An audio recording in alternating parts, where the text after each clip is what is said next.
पकड़ लो हाथ बनवारी, नहीं तो डूब जाएंगे। हमारा कुछ न बिगड़ेगा, तुम्हारी लाज जाएगी। पकड़ लो हाथ बनवारी। ओम श्री कृष्णाय नमः। हरे कृष्णा। संगीता धर्म सागर परिवार से जुड़े सभी भक्तजनों का दिल से बहुत बहुत स्वागत है। तो आइए सुनते हैं आज की महत्वमय कथा और पुण्य फल देने वाली कथा। जय श्री गणेश। एक समय की बात है, भगवान श्री कृष्ण के पास देवी सत्यभामा आती हैं और कहती हैं, हे नाथ, जब से मैं पृथ्वी लोक से स्वर्ग लोक आपके पास आई हूँ, तब से मेरे मन में एक शंका अपना विकराल रूप ले रही है, जिससे मैं अत्यंत संकोच में पड़ गई हूँ। हे नाथ, मैं आपके पास अपनी इसी शंका के निवारण के लिए आई हूँ। तब भगवान श्री कृष्ण कहते हैं कि हे देवी, कहिए आपकी वह कौन सी शंका है जिसकी वजह से आप इतना परेशान हैं? मुझे बताइए, मैं आपकी शंका का निवारण अवश्य करूंगा। तब देवी सत्यभामा बोली, हे नाथ, आज जब मैं पृथ्वी लोक का अवलोकन कर रही थी, तब मैंने एक बहुत ही विचित्र घटना देखी, जहाँ पर कुछ कसाई गौ माता को बहुत बुरी तरह से पीट रहे थे, जिससे वह लहूलुहान होकर जमीन पर बैठी हुई थी। और जो मनुष्य गाय माता को पीट रहे थे, वह बड़े ही दुखी थे। उनके घर में बीमारी, लाचारी तथा गरीबी यह सभी विद्यमान थी। और वहीं दूसरी तरफ मैंने देखा कि जो मनुष्य गाय माता की नित्य पूजा अर्चना करते हैं, गाय माता को समय पर रोटी देते हैं, घास डालते हैं, गौ माता की सेवा करते हैं, वह मनुष्य अत्यंत ही गुणवान बनते हैं और सुखपूर्वक अपने जीवन का निर्वाह करते हैं। उनके जीवन में किसी भी प्रकार की कोई कमी नहीं है। अब देवी सत्यभामा आगे बोली कि हे प्राणनाथ, मेरा प्रश्न आपसे यह है कि गाय को रोटी खिलाने से कौन सा पुण्य फल मिलता है? अब भगवान श्री कृष्ण देवी सत्यभामा से बोले, हे देवी, आज आपने बड़ा ही दुर्लभ और समस्त कलियुग के मनुष्य के लिए अत्यंत महत्वपूर्ण प्रश्न किया है। आपका यह प्रश्न समस्त मनुष्य जाति के लिए अत्यंत ही आवश्यक है। मैं आपको आपके इस प्रश्न का उत्तर एक छोटी सी कथा के माध्यम से दूंगा। लेकिन हे देवी सत्यभामा, तुम्हें मेरे द्वारा सुनाई गई इस कथा को पूरा अंत तक अवश्य सुनना होगा और संपूर्ण विश्व जगत में विख्यात करना होगा। तब देवी सत्यभामा बोली, हे माधव, आप कथा को कहिए। मैं आपको वचन देती हूँ कि मैं इस कथा को संपूर्ण विश्व जगत में विख्यात करूंगी। तब भगवान श्री कृष्ण कथा को सुनाना प्रारंभ करते हैं और कहते हैं कि हे देवी, विदर्भ देश में एक नौजवान राजा अपने पिता की मृत्यु के बाद उनके राज सिंहासन पर विराजमान हुए थे। उस राजा का नाम देव रमन था। वह राजा अत्यंत गुणवान, चरित्रवान था और अपनी प्रजा के प्रति अपना सब कुछ न्यौछावर कर देने वाला एक न्यायप्रिय राजा था। उसके राज्य में प्रजा बड़ी खुश थी। राजा देव रमन अपनी प्रजा को देखकर बहुत खुश होते थे। उनका मन अपनी प्रजा को देखकर भर आता था। अब राजा नौजवान थे, तो उनका विवाह करुणावती नाम की एक स्त्री से हो गया। करुणावती एक सर्वगुण संपन्न पतिव्रता स्त्री थी, जिसके साथ देव रमन खुशी से अपना जीवन निर्वाह कर रहे थे। अब ऐसे ही उनका जीवन लगभग 4 वर्षों तक बीतता रहा। अब इन 4 वर्षों में राजा देव रमन ने कई प्रयास किए, लेकिन उनकी पत्नी मां नहीं बन पाई, जिससे राजा को संतान की चिंता सताने लगी। एक दिन राजा इसी गम में डूबे हुए अपने राजगद्दी पर बैठे यही सोच रहे थे कि आखिरकार अगर कारणवश मेरी मृत्यु हो गई तो मेरा यह राज्यभार कौन संभालेगा? वह यह सोच ही रहे थे कि तब उन्हें महर्षि मारीच की याद आती है। महर्षि मारीच आध्यात्मिक ज्ञान की जानकारी रखने वाले एक ब्रह्म ऋषि थे। उन्हें संपूर्ण वेदों का ज्ञान था। वह भविष्य, वर्तमान, भूत सब कुछ देख सकते थे। अब अगले दिन राजा देव रमन अपनी रानी को लेकर महर्षि मारीच के पास जाते हैं। जब महर्षि मारीच राजा देव रमन और रानी करुणावती को अपने आश्रम में आया हुआ देखते हैं तो वह उनसे कहते हैं, हे राजन, आप आज किस प्रयोजन से हमारे द्वार पर पधारे हैं? क्या आपके राज्य पर कोई संकट आया है जिसकी वजह से आप यहाँ आए हैं, या फिर आपके यहाँ आने की वजह आपका वैराग्य को धारण करना है? लेकिन आप जैसे धीर वीर पुरुष को यह वैराग्य शोभा नहीं देता। आप तो एक अच्छे राजा हैं। आपको तो संपूर्ण प्रजा का ध्यान रखना है और प्रजा आपके राज्य में अत्यंत सुखी है। अभी अभी तो आपकी शादी हुई है। आप विवाह सुख का तो आनंद कर लें। आप अपना नहीं तो रानी के बारे में तो कुछ सोचें। तब राजा देवरमन कहते हैं कि हे महर्षि, मैं ना तो यहाँ पर वैराग्य को धारण करने आया हूँ और ना ही हमारे राज्य पर कोई संकट आया है। लेकिन हे त्रिकालदर्शी महर्षि, आप तो समस्त वेदों के ज्ञाता हैं। आप तो प्रत्येक मनुष्य का चेहरा देखकर उसका भाग्य बता देते हैं। हे महर्षि, आप मेरी शंका को क्यों नहीं भांप पा रहे हैं? अब महर्षि मारीच कहते हैं कि हे राजन, मैंने आपकी शंका समझ ली है कि आप किस प्रयोजन से हमारे आश्रम में आए हैं। तब महाराज देवरमन कहते हैं कि हे महर्षि, कृपया हमारी सहायता करें और हमें वह ज्ञान दें कि हम किस वजह से अभी तक संतान सुख से वंचित हैं। हमें उसका कारण बताइए। अब राजा के इस प्रकार के करुण स्वर सुनकर महर्षि मारीच को उन पर दया आ जाती है और महर्षि मारीच कहते हैं कि हे राजन, आप धैर्य रखिए। मैं अभी आपको बताता हूँ कि वह कौन सा कारण है जिसकी वजह से आपको अभी तक संतान सुख से वंचित रहना पड़ा है। तब महर्षि मारीच अपनी दिव्य दृष्टि से राजा देवरमन का भूतकाल देखते हैं। तब उन्हें पता चलता है कि राजा देवरमन ने भूतकाल में एक गाय के ऊपर अनजाने में ही अपराध हो गया था, जिस वजह से उन्हें संतान सुख से वंचित रहना पड़ रहा था। हे प्रिय भक्तों, अब महर्षि राजा देवरमन से कहते हैं कि हे महाराज, आपसे जाने अनजाने आपके भूतकाल में आपसे गलती हुई है। आप अपने मित्र के यहाँ से रथ में बैठकर आ रहे थे। तब रास्ते में एक गर्भवती गाय ने आपको पुकार लगाई थी कि हे राजन, मैं बहुत भूखी हूँ, मुझे खाने के लिए कुछ दे दो।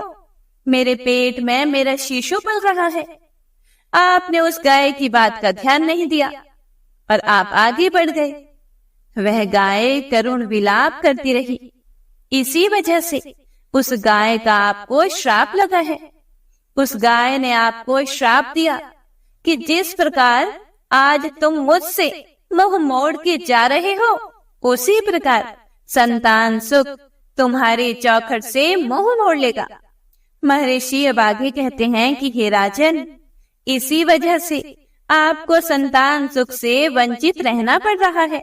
महर्षि के मुख से यह बातें सुनकर राजा बड़े दुखी हो गए कि मैंने अपनी प्रजा का इतना ध्यान रखा और मुझसे ही इतना बड़ा पाप कैसे हो सकता है।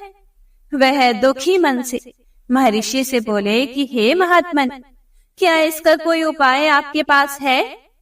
तब महर्षि ने राजा देवरमन को बताया कि हे राजन, जिस प्रकार आपने अपने भूतकाल में एक गाय की सेवा से अपना मुख मोड़ लिया था, अब आपको गाय की सेवा करनी होगी, तभी जाकर आपको संतान सुख की प्राप्ति होगी। महर्षि के मुख से यह बातें सुनकर राजा देवरमन अत्यंत प्रसन्न होते हैं और महर्षि का बारंबार धन्यवाद करते हैं। अब महर्षि मारीच राजा देवरमन से कहते हैं कि हे राजन, मेरे पास ममता नाम की एक अत्यंत प्रिय गाय है। आप जाकर उस गाय की सेवा करो। अगर उस गाय ने आपको आशीर्वाद दे दिया तब आपको अवश्य ही संतान सुख की प्राप्ति होगी। अब महर्षि राजा को गाय देते हुए बोले कि हे राजन, अब आपको इस गाय को प्रतिदिन चराने के लिए ले जाना होगा और नित्य इसी आश्रम में आकर इसकी पूजा आराधना करनी होगी। अब उस राजा को संतान सुख के लिए सब कुछ मंजूर था। अब गाय को लेकर राजा देवरमन महर्षि के आश्रम से चले आते हैं और उस गाय की सेवा करने लगते हैं। राजा देवरमन गाय को चराने के लिए प्रतिदिन जंगल में लेकर जाया करते थे। जब वह गाय चरने लगती थी तो राजा देवरमन उसके पीछे पीछे चलते थे। उस गाय को वह इधर उधर से हरी हरी घास लाकर उस गाय को खिलाने लगते। तब वह गाय किसी वृक्ष के नीचे बैठती तो उसके लिए तालाब से पानी लाते और उसे पिलाते थे। अपने हाथों से उसके मस्तक को सहला देते थे। इस प्रकार से राजा देवरमन उस गाय की सेवा में अपना सर्वस्व न्यौछावर करने लगे थे। और जब शाम हो जाती थी तो महाराज उस गाय के साथ आश्रम में लौट आते हैं। आश्रम में पहुंचते ही उस ममता गाय ने महाराज को अपनी जीभ से चाटना शुरू कर दिया, जिससे महाराज का शरीर पवित्र हो गया और उसके सभी पाप नष्ट हो गए। उसके बाद महारानी करुणावती ने आगे आकर ममता गाय के आगे हाथ जोड़े और विधि पूर्वक उनका पूजन किया और चरणों में मस्तक झुकाया। फिर उस गाय ने उस रानी की पूजा को स्वीकार किया और रानी पर अपनी दृष्टि डालकर उसके सभी दोष समाप्त कर दिए। गाय की दृष्टि पड़ते ही रानी पवित्र हो गई। इस प्रकार से राजा देवरमन को उस गाय की सेवा करते हुए 17 दिन बीत गए। फिर 21वें दिन महाराज जब गाय को लेकर जंगल में गए तो वह गाय चरते चरते कैलाश पर्वत पर चली गई। अब श्री कृष्ण कहते हैं कि हे देवी सत्यभामा, उसके पीछे पीछे राजा देवरमन भी चले गए। अब वहां उस पर्वत पर खड़े होकर राजा देवरमन कैलाश पर्वत की सुंदरता को एक टक निहार रहे थे और इतने में ही अचानक से एक बाघ ने आकर उस गाय को बलपूर्वक दबोच लिया। राजा को उस बाघ के आने की आहट तक नहीं पता चली। अब जैसे ही बाघ ने गाय को दबोचा, तुरंत ही ममता गाय ने जोर से कहा, हे महाराज, मेरी रक्षा करो। राजा देवरमन ने गाय की तरफ देखा तो ममता गाय को एक बाघ ने पकड़ रखा था और बाघ के नाखूनों के घाव की वजह से अब उस गाय को यातनाएं होने लगी। अब उसकी आंखों से आंसुओं की धारा बहने लगी, जिसे देखकर महाराज व्यथित हो उठे और उन्होंने तुरंत ही अपना बाण निकाला और धनुष की डोरी पर रखा और उस बाघ को मारने के लिए प्रत्यंचा खींची। उसी समय उस बाघ ने महाराज की तरफ देखा। वह बाघ एक मायावी था। उस बाघ की दृष्टि पड़ते ही महाराज का शरीर जैसे बर्फ की तरह जम गया हो। उनकी शक्ति क्षीण हो गई, उनका सारा बल शून्य हो गया। तभी उस बाघ ने अपनी गर्जना भरी आवाज में कहा, हे राजन, मेरे ऊपर प्रहार करना तुम्हारे बस की बात नहीं है। इस पर्वत पर तुम तो क्या, कोई भी मुझे नहीं मार सकता, क्योंकि भगवान भोलेनाथ मेरी ही पीठ पर पैर रखकर नंदी पर विराजमान होते हैं। इसीलिए तुम मुझे मारने की चेष्टा मत करो। अगर तुम मुझे मारने की कोशिश करोगे तो तुम विफल ही रहोगे। अब तुम यहाँ से लौट जाओ। विधाता ने इस गाय को आज मेरा भोजन नियुक्त किया है। मुझे आज इसके मांस को खाकर अपना भरपेट भोजन करना है। इसीलिए तुम इसमें दखल देने की कोशिश मत करो। मैं जानता हूँ तुम सूर्यवंश में जन्मे हुए राजा देवरमन हो और सूर्यवंशी एक बार जो ठान लेते हैं वह किए बिना पीछे नहीं हटते।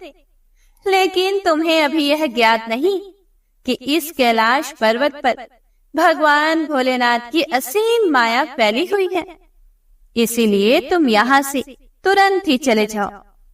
अब श्री कृष्ण भगवान देवी सत्यभामा से आगे कहते हैं कि फिर राजा देवरमन कहने लगे कि हे बाघराज, कृपया आप इस गाय को ना मारें। यह महर्षि जी की संपूर्ण मनोरथ को सिद्ध करने वाली ममता गाय है। हे बाघराज, आप इसकी हत्या ना करें। इस गाय की रक्षा और सेवा करने का आदेश महर्षि ने मुझे दिया है। इस गाय का एक नन्हा सा बच्चा भी है जो घर पर इसकी राह देख रहा है। मैं इस गाय को इस हाल पर मरने के लिए नहीं छोड़ सकता। यह मेरे क्षत्रिय धर्म के खिलाफ है, क्योंकि एक क्षत्रिय अपना सर कटवा सकता है लेकिन अपने दिए हुए वचन को पूरा करता है। इसीलिए हे बाघराज, मेरी आपसे विनती है कि आप इस गाय को जीवन दान दीजिए। इस गाय के बदले में मैं तुम्हें अपना शरीर समर्पित करता हूँ। आप मेरे शरीर का भक्षण कर लो, जिससे आपकी भूख भी शांत हो जाएगी और इस गाय की रक्षा भी हो जाएगी और मेरे वचन का पालन भी हो जाएगा। हे बाघ, मुझ पर इतनी कृपा करो।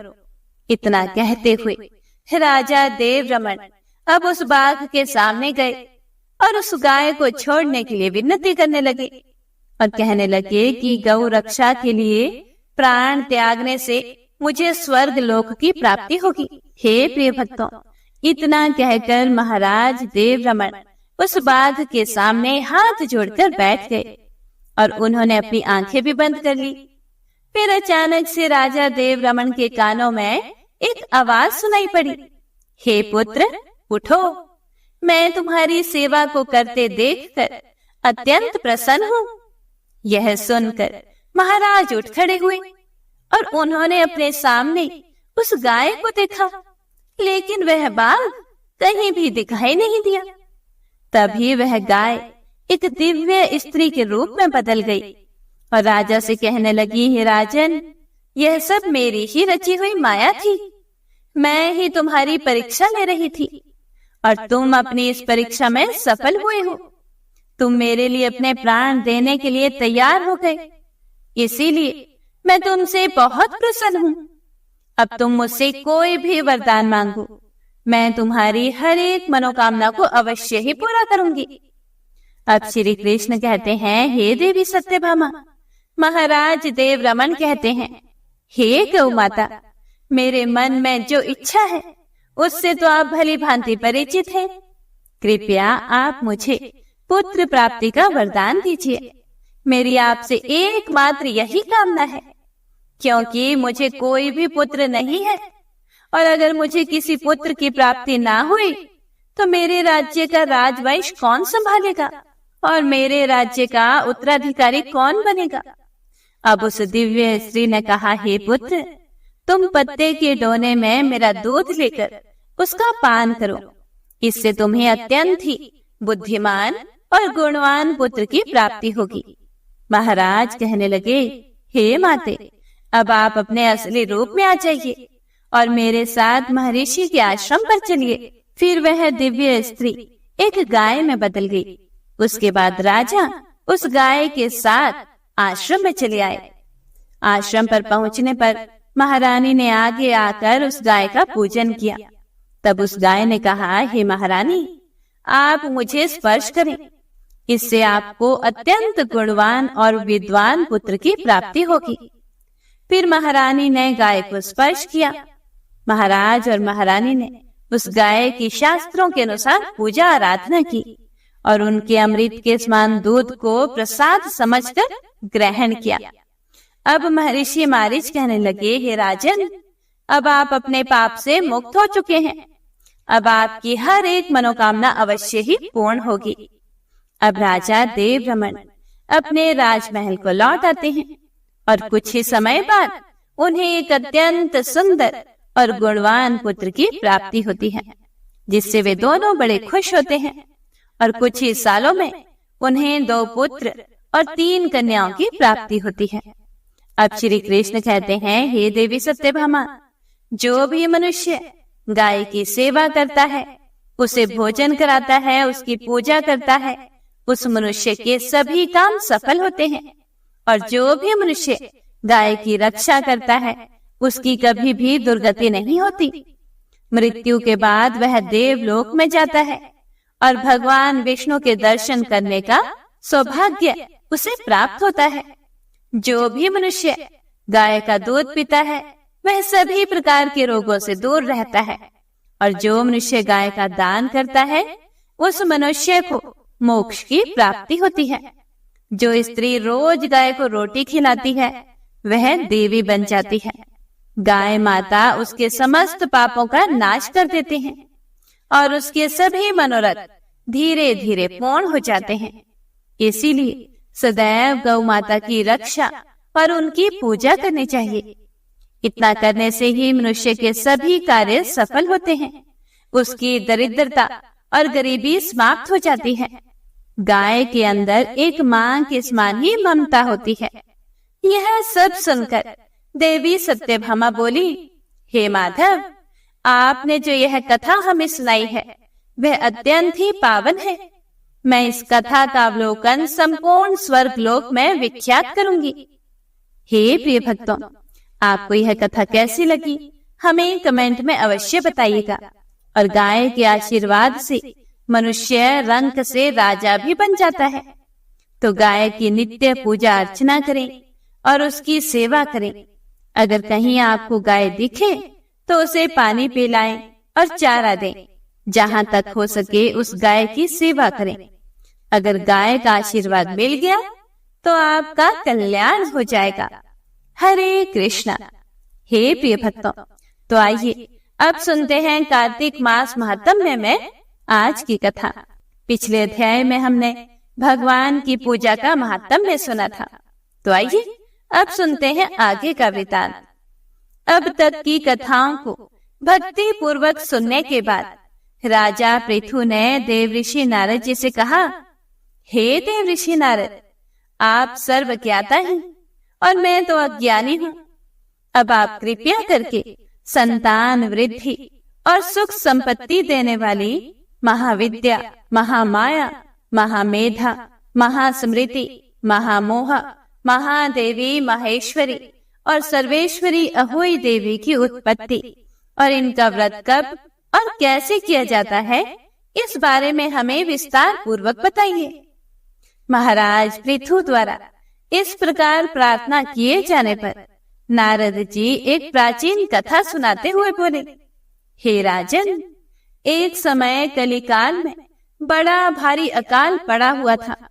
भीषण अकाल और महामारी फैलने से अनेक व्यक्तियों की अकाल मृत्यु हो गई।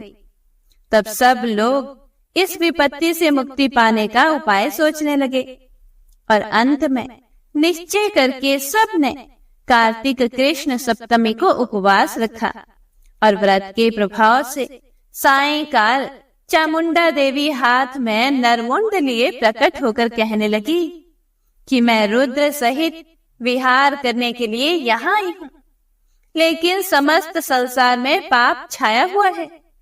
ब्राह्मण वेदहीन, क्षत्रिय सामर्थ्यहीन और वैश्य तथा शूद्र धर्महीन हो गए हैं। स्त्रियों ने पतिव्रत धर्म छोड़ दिया है। इसीलिए सभी लोगों को अहोई का व्रत रखना चाहिए। कार्तिक कृष्ण सप्तमी और अष्टमी को केवल रोगियों को छोड़कर शेष सभी स्त्री पुरुष सारे दिन भोजन ना करके सायंकाल में अहोई देवी का पूजन करें। चामुंडा देवी बोली कि अहोई देवी मेरा ही नाम है, इसीलिए सभी मनुष्य अहोई पूजन को मेरा ही पूजन मानकर भक्ति भाव से करें। अहोई अष्टमी पूजन का विधान बताते हुए चामुंडा देवी ने कहा कि सभी व्यक्ति अपने घरों को गोबर और मिट्टी से लेपकर साफ करें। फिर लाल, पीला, हरा या सफेद रंगों से द्वार पर मेरी मूर्ति बनाएं और स्वादिष्ट पकवान बनाकर मेरी पूजा करें। हे प्रिय भक्तों, जब चामुंडा देवी यह कह रही थी, तभी एक औरत बोली, हे माते, हम नीच लोगों का कर्तव्य भी बताइए। तब देवी ने कहा, तुम लोग भी मेरे भक्त हो, इसीलिए सब लोग मेरा पूजन करके तुम्हारी संतानों को पूजेंगे, तभी उनकी पूजा सफल होगी। मेरी पूजा के बाद कुम्हारिन और मालिन की भी पूजा होगी। ऐसा कहकर चामुंडा देवी अंतर्ध्यान हो गई। सभी व्यक्तियों ने चामुंडा देवी के कहे अनुसार व्रत और पूजन किया, तो सभी के संकट दूर हो गए और फिर सारा संसार सुख पूर्वक रहने लगा। अहोई अष्टमी की कथा सुनने के बाद राजा पृथु ने देव ऋषि नारद से पूछा, हे ऋषिवर, महीनों में कार्तिक और तिथियों में एकादशी को सर्वश्रेष्ठ क्यों माना गया है? कृपया करके यह भी बताइए।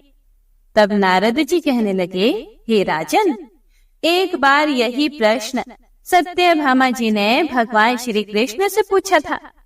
भगवान श्री कृष्ण ने जो उत्तर सत्यभामा जी को दिया था, वही मैं तुमसे कहता हूँ। ध्यान पूर्वक सुनो। एक समय सत्यभामा जी ने श्री कृष्ण जी से पूछा, हे प्राणनाथ, जब सभी मास और तिथियां बराबर हैं, तब कार्तिक मास और एकादशी तिथि को क्यों सर्वोत्तम माना गया है? तब श्री कृष्ण जी कहने लगे, हे प्रिय, शंख नामक एक दैत्य समुद्र का पुत्र था। वह दैत्य इतना बलवान था कि उसने इंद्र आदि देवताओं को स्वर्ग से निकालकर उनका स्थान स्वयं ले लिया। सभी देवता उससे भयभीत होकर अपने बाल बच्चों सहित पर्वत की कंदरा में चले गए। तब वह दैत्य सोचने लगा कि मैंने देवताओं का स्थान तो ले लिया, लेकिन वे जीते नहीं गए हैं। ऐसा लगता है कि देवता वेद मंत्रों से बलशाली हैं। इसीलिए अब मुझे मंत्रों सहित वेदों का भी हरण कर लेना चाहिए। जब उसने ऐसा विचार किया, तो वेद भी डर के मारे समुद्र में जाकर छिप गए। ब्रह्मा आदि सभी देवताओं ने संसार को वेद विहीन देखा, तो सभी देवी देवता भगवान विष्णु की शरण में गए। शेष शैया पर भगवान को निद्रा मग्न देखकर सभी देवता उन्हें जगाने के लिए उनकी स्तुति और भजन कीर्तन और गायन आदि क्रियाएं करने लगे। भगवान श्री हरि विष्णु के जाग जाने पर सभी देवताओं ने आवाहन, आसन, पाद्य, अर्घ, आचमन, स्नान, वस्त्र, यज्ञोपवीत, चंदन, पुष्प, धूप, दीप, नैवेद्य, पान, परिक्रमा और नमस्कार करके भगवान का षोडशोपचार पूजन किया। तब भगवान श्री हरि विष्णु प्रसन्न होकर देवताओं से कहने लगे, हे देवताओं, मैं तुमसे अति प्रसन्न हूँ। इसीलिए शंख आदि दैत्यों को मारकर मैं चारों वेदों को शीघ्र ही ले आऊंगा। परंतु आज से वेद बीज मंत्रों सहित कार्तिक मास में जल में निवास करेंगे। इसीलिए कार्तिक के महीने में जो कोई भी जल में स्नान करेगा, उसको यज्ञ करने के समान फल प्राप्त हो जाएगा और उसके समस्त विघ्न भी दूर हो जाएंगे। हे देवताओं, आज एकादशी के दिन आप सब ने मुझे जगाया है। इसीलिए सब तिथियों में कार्तिक शुक्ल एकादशी की मान्यता सबसे अधिक होगी। वस्तुतः कार्तिक और एकादशी का व्रत मुझे अत्यंत प्रिय है। हे प्रिय भक्तों, आगे की कथा सुनाते हुए देव ऋषि नारद जी ने कहा, हे राजन, इतना कहकर भगवान श्री हरि विष्णु मच्छ अर्थात मछली का रूप धारण करके विंध्याचल में निवास कर रहे महर्षि कश्यप जी की अंजलि में आ गए। कश्यप जी ने उनको एक कमंडल में डाल दिया। जब कमंडलो भर गया, तो मछली रूपधारी भगवान कहने लगे, हमको कोई बड़ा स्थान दो। तब कश्यप जी ने उन्हें रहने के लिए घड़ा दिया। घड़ा भी भर गया और वह घड़ा भी उनके रहने के लिए छोटा पड़ने लगा। तब उन्होंने एक मछली को निकालकर कुएं में छोड़ दिया, लेकिन भगवान मत्स्य रूप में तेजी से बढ़ते गए। इसीलिए अब कश्यप जी ने उन्हें कुएं से निकालकर समुद्र में डाल दिया और तब भगवान ने एक अत्यंत विशाल मछली का रूप धारण करके दैत्यराज शंखासुर को मार डाला। शंखासुर को मारने के बाद भगवान मत्स्य रूप त्याग कर विश्राम करने के लिए बद्री नारायण चले गए। बद्री नारायण में भगवान ने देवताओं से कहा, हे देवताओं, हमने शंखासुर का वध कर दिया है, इसीलिए ऋषि और मुनि जाकर समुद्र के अंदर से चारों वेदों को ढूंढ लाएं और तब तक देवता सहित प्रयाग में मेरा निवास रहेगा। तब ऋषियों ने अपने तपोबल द्वारा समुद्र में से वेदों के 6 अंगों अर्थात छंद, व्याकरण, कोश, वैदिक, ज्योतिष और 6 स्मृति को ढूंढ निकाला। जिस वेद का जो भाग जिस ऋषि को मिला, तब से वह भाग उसी ऋषि का माना जाता है। इसके बाद समस्त ऋषि ब्रह्मा आदि देवताओं सहित प्रयाग में आए और उन्होंने वहां अश्वमेध यज्ञ किया। इसीलिए प्रयाग को तीर्थों का राजा कहा जाता है। हे प्रयागराज, मैं स्नान, दान और यज्ञ आदि करने वालों के जन्म जन्मांतर के पाप समूल नष्ट हो जाते हैं और वे मोक्ष के अधिकारी बन जाते हैं। इसमें तनिक भी संदेह नहीं है। राजा पृथु को इतना वृतांत सुनाकर देव ऋषि नारद जी फिर से कुछ पलों के लिए मौन हो गए। ओम नमो नारायणाय। हे प्रिय भक्तों, तो आज का अध्याय यहीं पर समाप्त होता है। इससे आगे क्या हुआ, इसका वृतांत आप सभी अगले अध्याय में जरूर सुनिएगा। तो आइए अब सुनते हैं श्री तुलसी चालीसा। श्री तुलसी महारानी करो विनय सिर नाए, जो मम हो संकट विकट दीजे मात नशाए। नमो नमो तुलसी महारानी, महिमा मिट ना जाए बखानी। दियो विष्णु तुमको सन्माना, जग में छायो सुयश महाना। विष्णु प्रिया जय जयति भवानी, तिहु लोक की हो सुख खानी। भगवत पूजा कर जो कोई, बिना तुम्हारे सफल न होई। जिन घर तब नहीं होए निवासा, उस पर करी विष्णु नहीं वासा। करे सदा जो तब नित सुमिरन, तेहि के काज होए सब पूरन। कार्तिक मास महात्म तुम्हारा, ताको जानत सब संसारा। तब पूजन जो करे कुवारी, पावे सुंदर वर सुकुमारी। कर जो पूजन नित प्रति नारी, सुख संपत्ति से होए सुखारी। वृद्धा नारी करे जो पूजन, मिले भक्ति होवे पुलकित मन। श्रद्धा से पूजे जो कोई, भवनिधि से तर जावे सोई। कथा भागवत यज्ञ करावे, तुम बिन नहीं सफलता पावे। छायो तब प्रताप जग भारी, ध्यावत तुम ही सकल चित धारे। तुम ही मात यंत्रन तंत्रन में, सकल काज सिद्धि हो वीक्षण में। औषधि रूप आप हो माता, सब जग में तब यश विख्याता। देव ऋषि मुनियों तपधारी, करत सदा तब जय जयकारी। वेद पुराणन तब यश गाया, महिमा गम पार नहीं पाया। नमो नमो जय जय सुख कारणी, नमो नमो जय दुख निवारणी। नमो नमो सुख संपत्ति देनी, नमो नमो अघ काटन छेनी। नमो नमो भक्तन दुख हरणी, नमो नमो दुष्टन मद छेनी। नमो नमो भव पार उतारणी, नमो नमो परलोक सुधारणी। नमो नमो निज भक्त उबारणी, नमो नमो जन काज संवारणी। नमो नमो जय कुमति नशावनी, नमो नमो सुख उपजावनी। जयति जयति जय तुलसी माई, ध्याऊं तुमको शेष नवाई। निज जन जानी मोहि अपनाओ, बिगड़े कारज आप बनाओ। करो विनय मैं मात तुम्हारी, पूर्ण आशा करहूँ हमारी। शरण चरण कर जोरी मनाऊं, निश दिन तेरे ही गुण गाऊं। कहूँ मात यह अब मोह पर दाया, निर्मल होए सकल मम काया। मंगू मात यह वर दीजे, सकल मनोरथ पूर्ण कीजे। जनो नहीं कुछ नेम आचारा, क्षमहु मात अपराध हमारा। 12 मास करे जो पूजा, तासम जग में और न दूजा। प्रथम ही गंगा जल मंगवावे, फिर सुंदर स्नान करावे। चंदन अक्षत पुष्प चढ़ावे, धूप दीप नैवेद्य लगावे। करे आचमन गंगा जल से, ध्यान करे हृदय निर्मल से।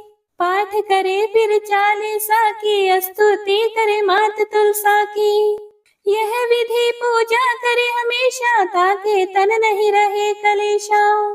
करे मास कार्तिक का साधन, सोवे नित्य पवित्र सिद्ध हुए जाहि। है ये कथा महा सुखदाई, पढ़े सुने सो भव तर जाए। तुलसी मैया तुम कल्याणी, तुम्हारी महिमा सब जग जाने। भावन तुझे मन नित नित ध्यावे, गा गा कर मां तुझे रिझावे। यह श्री तुलसी 40 पाठ करे जो कोई, गोविंद सो फल पावहि, जो मन इच्छा होए। जय मां तुलसा। हे प्रिय भक्तों, तो आज की यह कथा यहीं पर समाप्त होती है। उम्मीद करती हूँ आपको कथा बहुत अच्छी लगी होगी और आपने पूरे मन लगाकर पूरी सुनी होगी। अगर आपको कथा पसंद आई हो तो लाइक करके कमेंट बॉक्स में जयकारा जरूर लगाइएगा। तो मिलते हैं अगली कथा के साथ, तब तक के लिए हरे कृष्णा।